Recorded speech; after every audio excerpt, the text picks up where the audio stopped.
What's up, friends, and welcome back to a new Creator Clash video here. My name is Ashlizzlle, and today I will be facing off against LVD in a match of Explorer Best of 3. What's up, LVD? How are you doing? Yeah, I'm excited. We are just coming off the back of some recent Explorer and Pioneer bans. Although it was just the one card, it actually did affect my deck list, so I had to make a little change and add an extra sideboard card. But yeah, it shouldn't affect the deck too much. Yeah, Giganta does happen to free up sideboard card slots if you cannot play her anymore, that's for sure. That is true, and it's also a good excuse to actually play some double pip cards in your decks that maybe didn't quite make it beforehand, because Giganta was often like an excuse not to play those cards. Yeah. So probably a good thing for the format overall. Yeah, I love it myself as well. I always felt like there were such cool cards that I wanted to play, especially one of my favorite cards, and people are going to hate me for this, the Meat Hook Massacre. And I was always like, well, you know, you could also play Giganta, and then very often that would end up winning. So I'm very happy that Giganta is finally kicked out of the format. We can finally play some cool cards again. Yeah. And as far as companions go, it was probably the companion that gave you the least amount of information if your opponent's running Giganta, because it was just so ubiquitous. So yeah, that's true. All right, well, I'm excited. Are you? Yeah, I'm looking forward to it. All right. So we'll jump into the decks and then face off. Let's get started. All right, so here's my deck list for this Creator Clash match. This is a Ashlizzlle Liege deck. It's your traditional Ashlizzlle creature beatdown deck. It's definitely not the most powerful way you could build this deck, but it does showcase a lot of new cards. And that's kind of the idea that LVD and I had going into this. This is not like tier 1 competitive Pioneer. It's more like a little bit of a deck building challenge and trying to do something a little bit off meta, a little bit less powerful, and hopefully a lot more fun. So yeah, I have this deck built around the Wild Leaf Leech, 4 mana 4/4. Other green creatures you control get +1/+1, and other white creatures you control get +1/+1. Big inspiration for the deck list, the Fleece Mane Lion from Pioneer Masters, 2 mana 3/3. Just a nice like beatdown creature. And if you can give it monstrous, we can give it hexproof and indestructible. We also played the new Dryad Militant. As you can see, there's just a lot of foundation cards in here too. 1 mana 2/1, just nice stats. A Johnny Collar of the Pride, a 3 mana Planeswalker. I could give a creature a double strike and flying with a -3, and then give a 1/1 counter to up to 1 target creature as well, which can put the power level of my creatures pretty high. I have the Brave the Elements in here in case my opponent is playing, you know, a deck with a lot of creatures that are in like a similar color. Then I can just give my team protection and go face and hopefully get out of this game pretty quickly with this beatdown strategy. Voice of Resurgence is also one of the better cards in here, 2 mana 2/2. Whenever your opponent casts a spell during your turn, and when Voice of Resurgence dies, you create a green and white elemental creature token. With this creature's power and toughness are each equal to the number of creatures you control. So we're trying to go wide, and the Nano Elves and the Elvish Mystic will help us put a ton of creatures on the board pretty fast. And I hope that the deck will be able to hold its own. Just a nice, cozy Ashlizzlle beatdown plan that is definitely not a tier 1 deck or anything, but hopefully can showcase a lot of the new cards really nicely. So I hope you enjoy. Hello there. Today I decided to bring a Bard class into the arena. This deck is built around this 2 mana class enchantment, saying legendary creatures we control enter with an additional +1/+1 counter on them, and if we can get it to level 2, now legendary spells we cast cost a red and green less to cast. So that's very powerful in a deck that's filled to the brim with 2 mana legendary creatures that we can now cast for free thanks to a level 2 Bard class. And then if we can ever get it to level 3, this deck can truly go off, because now whenever we cast a legendary spell, we get to exile the top 2 cards of our library, and we may play them this turn. So we can cast a bunch of free spells off the top and keep chaining them together, and there's even some cards that can generate additional mana, so we can start casting some of our 3 and 4 drops as well. So that's our game plan. For that to work, of course, we need lots of legends that have a lot of red and green in their mana cost. So that's where a lot of these 2-drops will come in handy. We're also playing 4 copies of Mox Amber to make use of all these legends, as it can make a red and green if we control a legendary creature or planeswalker. And then Oath of Nissa is a new addition from Pioneer Masters that also helps out a lot. Another legendary permanent, so both Oath of Nissa and Mox Amber can also trigger a level 3 Bard class to keep digging through the deck. Oath of Nissa also getting a discount from a level 2 Bard class, and when it enters we can look at the top 3 of our library to reveal a creature, land or planeswalker. Now it doesn't find Bard class, that's the only downside, it doesn't find enchantments, but that's why we have to commune with spirits as well, which can look at the top 4 to reveal a land or enchantment and put it in hand. Then we also have Torture Tower as a bit of cheap interaction, good against all the prowess decks that have started showing up in Explorer lately. We have additional copies in the sideboard, and we can also maybe sacrifice an Oath of Nissa to enable Bargain, so there's a little bit of synergy there too. And then going over to the 2-drops, we've got a 1-off Agatha, which also synergizes quite well with Bard class. Since it enters with a +1 counter, now it also gets a bigger discount on the activated ability to give the team +1/+1, a trample and haste. And it's also important if we manage to go off with a level 3 Bard class, putting a lot of creatures in play. If we have a bit of spare mana, now we can also activate Agatha to immediately attack with the entire team. And then a Gallia is a 2-off here, can immediately attack, and if we attack with enough creatures, we can also maybe discard and draw, so that can provide a bit of card advantage, maybe get rid of additional copies of Bard class or Mox Amber that we don't need. Then there's the Bodyguard, which can protect our legendary creatures, so that's quite good against removal that destroys our creatures. We've got the Firstborn, which gives us a dinosaur that can fight opposing creatures if we pay 2 mana. And then Ruby is a 4-off, because it's a legend we can play for free with Bard class that can then generate additional mana right away. So that's one way, once we're going off, to potentially start casting our 3-drops without needing additional mana from anywhere else. And then it's also not too difficult to give Ruby +2/+2 when it attacks.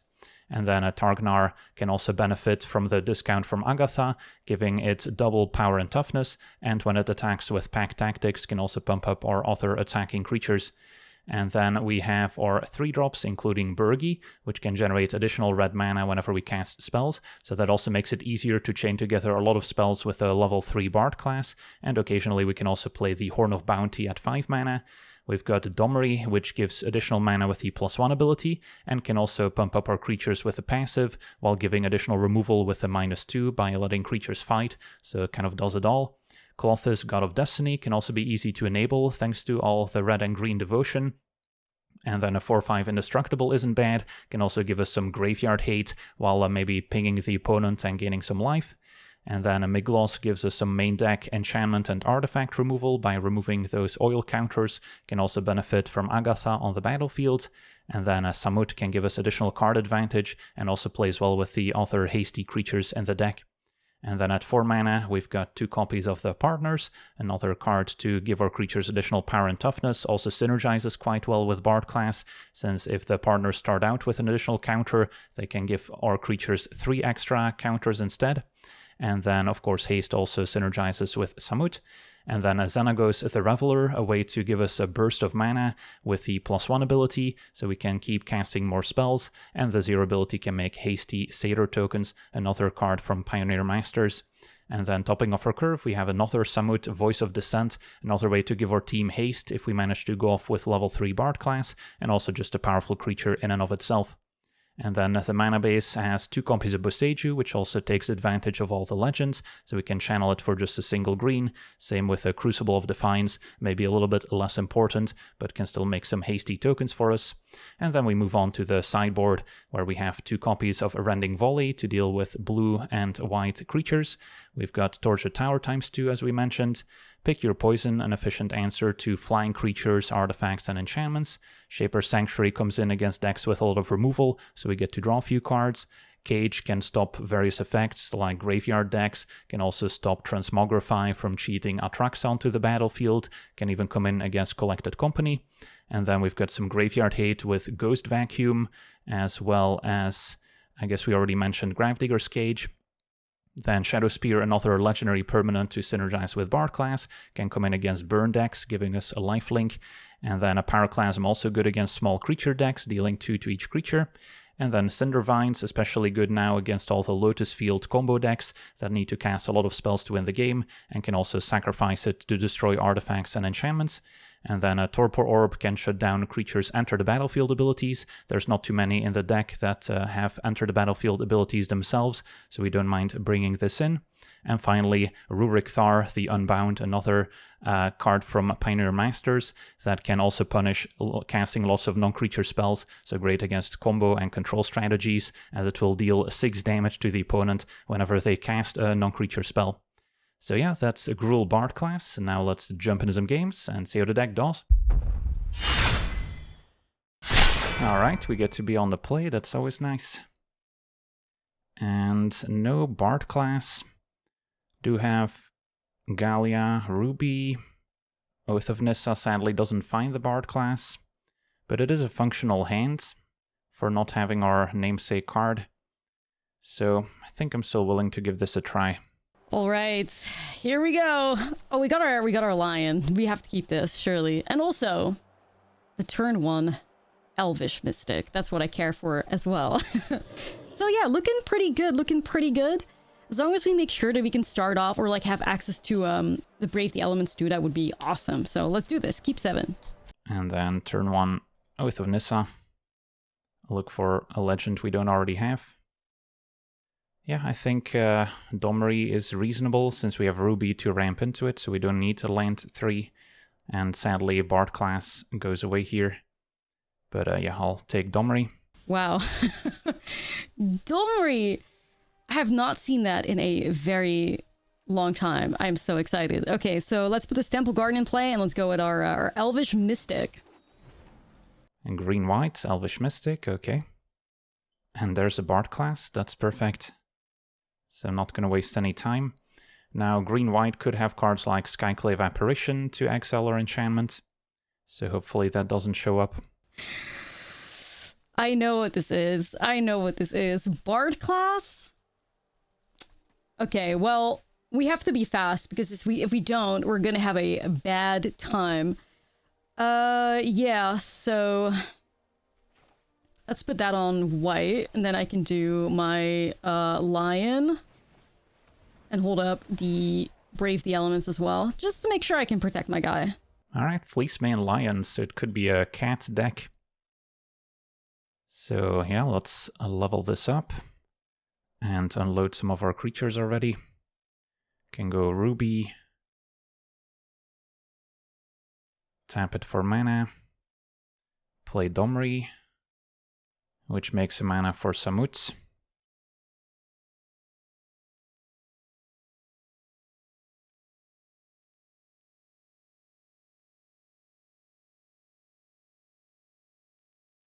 And then Gallia. And then Oath can maybe find something else. And then with Samut we might actually get to draw some cards. Partners I'll take for next turn. And it might be worth it to just run out another Ruby so that can attack. Or we can save it for next turn to have an extra mana. And for now just get in.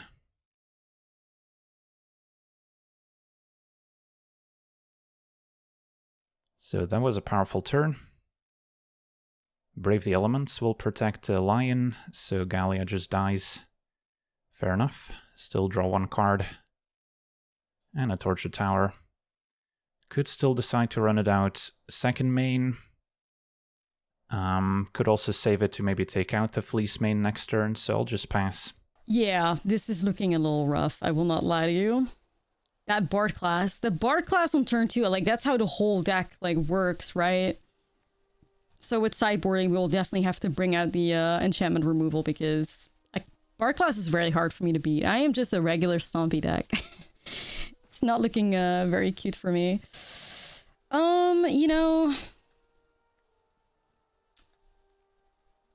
I'm trying to figure out what to do. I was kind of thinking about setting up a Johnny. I can also do like double Beauregard Mentor, but we might as well do the cool thing that we came here to do because I don't think we're going to be in this one for much longer, so...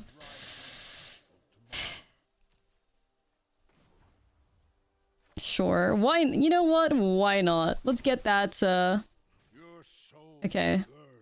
Just,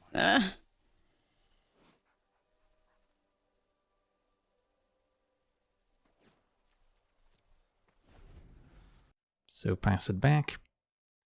And then we can run out the partners.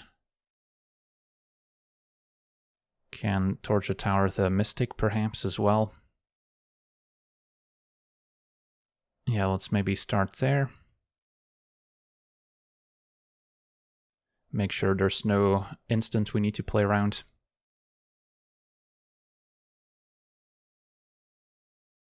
Play partners. And then I want to wait for the partner trigger. And then second main we can maybe fight the Fleece main. Yeah, I think that checks out. And for now, Ruby will get +2/+2, so can pump Samut. And maybe Samut goes face, whereas Ruby goes after a Ajani.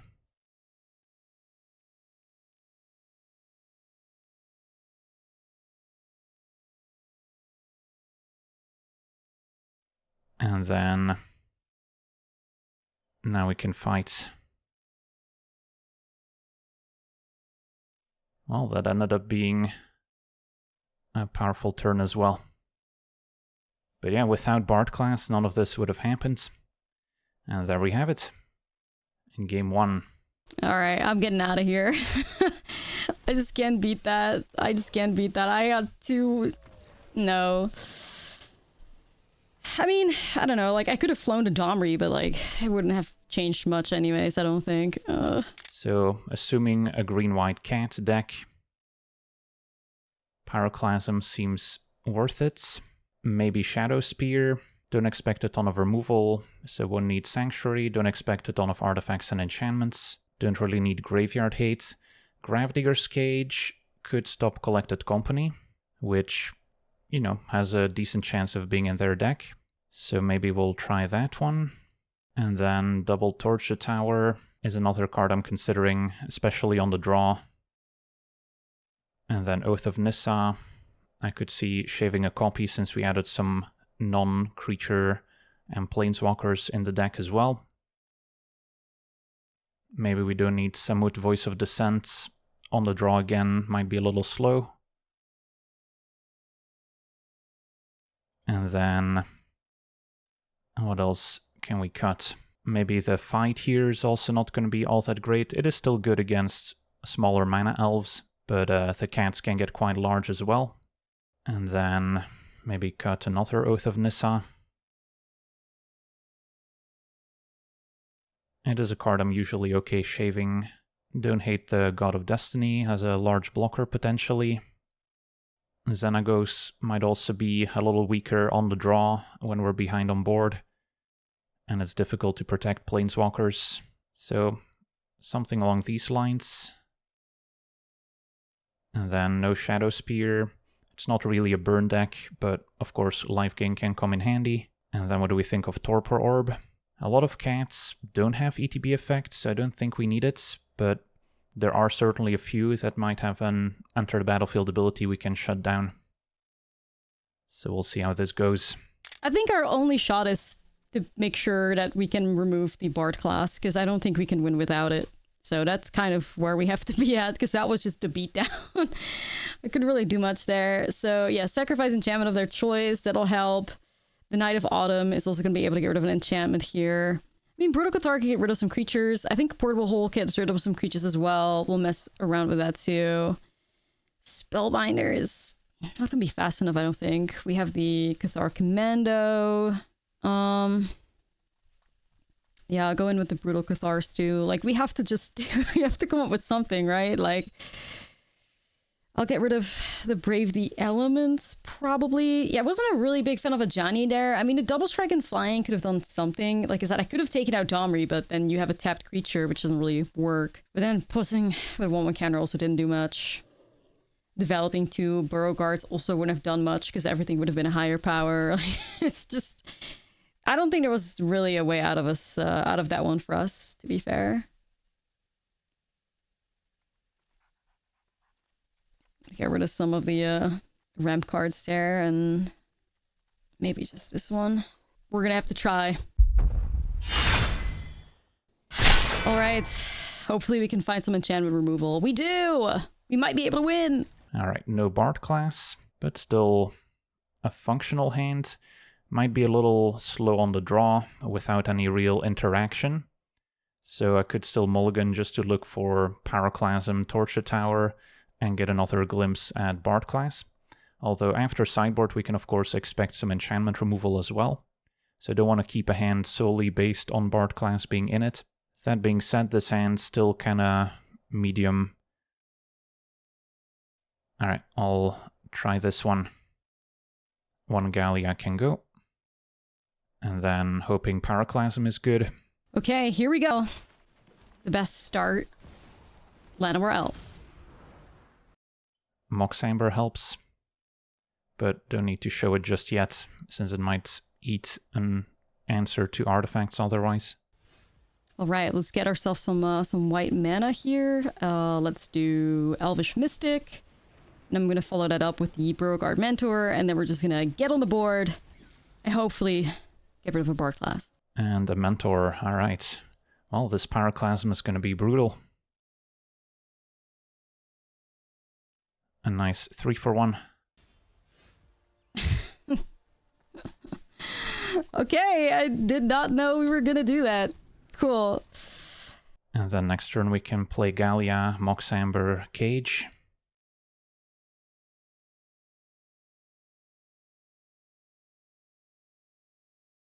Probably should have played Mox Amber first. Not sure what is more likely, creature removal or artifact removal, but yeah, if we play the Mox Amber first, then as soon as I play Gallia, I can tap it for mana.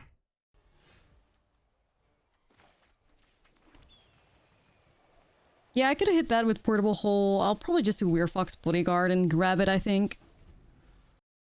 For now, can maybe play Burgi, and that can maybe allow me to double spell next turn with Domri.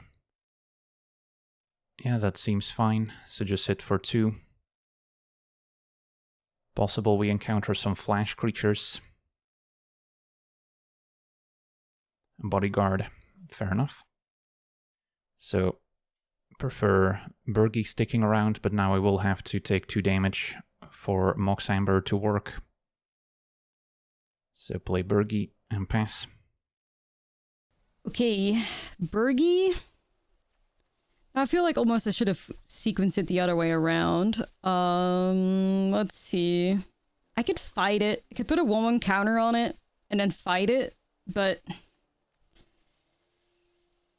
I mean, Burgi is pretty scary. That's for sure.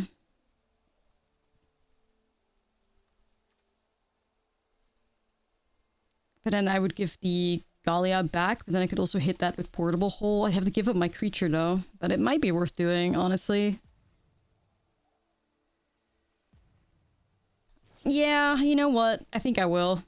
I've seen Burgi do some crazy stuff, and yeah, I will just not let that happen. So we'll just fight this, and we'll grab the Gallia. There we go. I was also thinking about the Mox Amber, but Fair enough. So, can still go Domri plus Miglos, and Miglos also a way to free Gallia from the Portable Hole. So, that seems fine.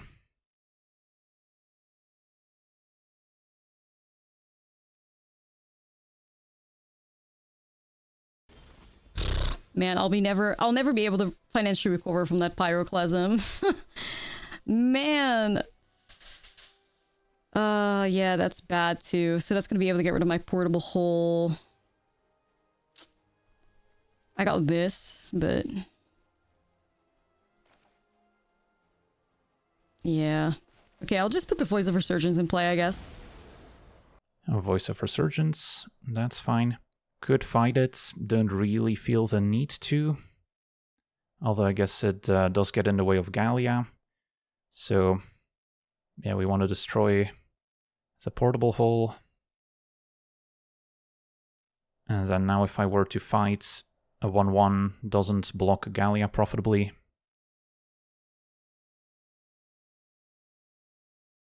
And then Gallia, if we attack with 3 or more creatures, so that's not going to trigger just yet, but it is a reason to hold a land in hand for now. And then, yeah, if we go for Vigilance and Menace, we can protect Domri as well. And then now drawing a hasty creature can help enable Gallia. Ajani, not the right time. Not the right time. Yeah, maybe just Night of Autumn and gain the life, I guess. I mean, 2/1/1 counters is also interesting. I would put a decent blocker in play for me. I mean, I feel like playing to win is the 2/1/1 counters. But then this is also... There's one oil counter left on that. You know what? I'm just gonna do that. We'll make it a 4/3. I don't really have any attacks right now. Alright, let's see if Commune can find something. Bard class, better than a land here. So we can play it. I'll level it up. And then Domri. I could fight the Elemental, but then we lose the 1 extra power bonus. Could attack with Gallia. And then second main fight with Miglos. But then I assume they would just trade for the Elemental token. So it's kind of an interesting spot. Or I can just plus. And then keep Domri. And then it's 1 mana for Vigilance and Menace. So that still seems worth it.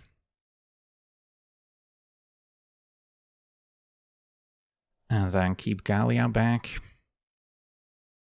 Or trade it for the Elemental, which is honestly gonna keep getting bigger, so it might be okay to trade here. Alright, yeah, I think I'll block the Gallia here. I mean, if I block the Miglos, I lose both of my things, so I kind of don't want to do that. So, yeah, we'll just go like this and hope for the best, I guess. At least the oil counters are off. Also important to note, Gravedigger's Cage does not stop a level 3 Bard class, because we're exiling stuff instead of playing directly from our library. Just in a terrible spot here. Because, like, I kind of need to deal with Domryu, because, I mean, the fight is okay, maybe? I need to be able to block this. Now I'm definitely reconsidering bringing in the Torpor Orb after seeing Bodyguard and Knight of Autumn. So we can maybe bring that in for game 3. I could also just set up like the Llanowar Elves, because if there's removal, then I die, right? But then at the same time, I don't hate the idea of trying to set up a Johnny here. It's awkward, you know? But it does put me out of torch range. But it could also very well be that there's a creature in the hand of LVD and, you know, he's looking to fight and then swing with the Miglos, and then I need a blocker in play. It's awkward. It's really awkward. I don't know. Maybe I will just take out Domri and put a Llanowar Elf in play, but then it's like, if there's a fight spell, that always happens, right? I'm always in a bad spot. I'm gonna try to get rid of Domri, I think, and I'll just put the Llanowar Elves in play. I'm just in a bad spot. I have been in a bad spot the whole game. It is what it is. Alright. Well, Domri is dealt with, so that at least lowers the power of this a little bit too, and then we'll put a Llanowar Elf in play. Hopefully find some removal. And we found another Domri, so that should just be game if there's no additional interaction. Although I'm kind of sad because I wanted to level up my Bard class. I guess I can still do so. And then play Domri.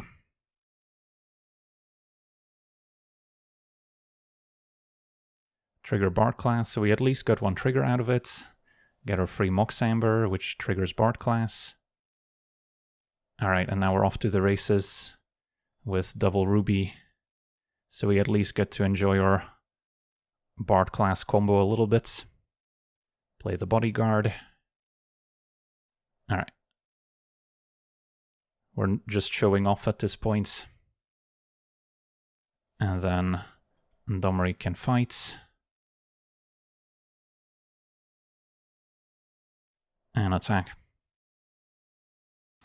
Alright then. Well, that's it for me. It is what it is.